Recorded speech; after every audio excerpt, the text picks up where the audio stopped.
In this video, we'll be covering a visualization technique I use to coach players on in order to simplify and help master their early games, and it's called the first 3 waves. No matter what role you play or where you are on the map, this is a concept that helps you build the correct thought processes for very thoughtful early games, and it's in building these proper early games that you can only then start to think about other parts of the game. Let's explain the overall concept of the first 3 waves, what it actually means, and how it can be used as a visualization model for around the first 4 to 5 minutes of the game. For the portion of you who thought this sounded familiar, you're onto something here. The concept of the first 3 waves actually refers to minions, specifically the first 3 minion waves that spawn into the map.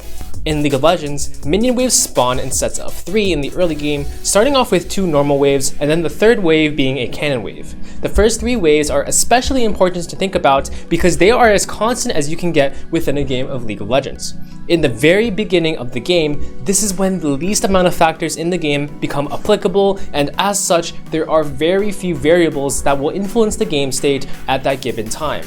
That's why it's extremely important in the game to get an incredible understanding of the early game, because a strong early game will naturally increase your performance in the subsequent later stages of the game. Inversely, a bad late game decision oftentimes will come as a snowball effect from poor decisions earlier in the game as well. The first 3 waves helps create solid early games because it forces you to understand what your champion needs to be doing at the early stages of a game. Every game in League has different scenarios, different win conditions, and different places you need to be at different times. And even in the early game, it's going to look extremely different in every scenario. Thinking about how your champion trades in specific matchups, how much agency you have over the wave, factors like the jungle matchups and jungle pathing, these are all things that contribute greatly to how you want to play or interpret the wave state.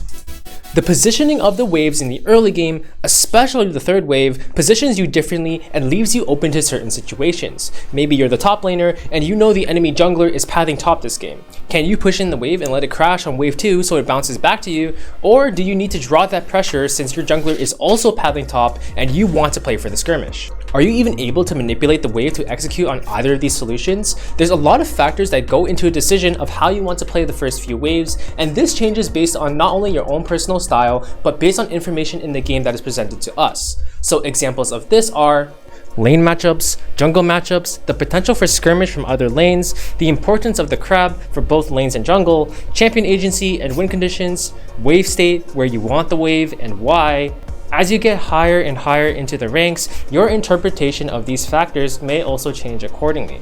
A matchup you saw in silver may come across as entirely different when you play it in plat or diamond, because players in that matchup are going to play it differently, treat it differently, and make you understand it differently.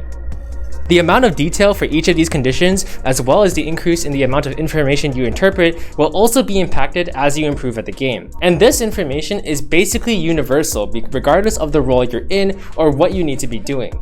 Because every role needs to interpret what they need to do in the first 3 waves or how they need to be useful at those time periods, if you're a laner, you need to understand how you can manipulate the waves so that you can help out your jungler, maximize your safety, draw pressure, or whatever you need to do.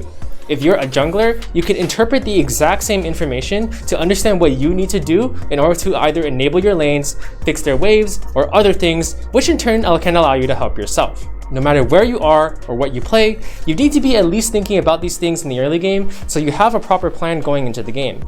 And building this habit before the game starts and going into the game with a plan can completely change the way you view the game. Hope this video helps you guys out, and I'll see you in the next one. Keep on improving.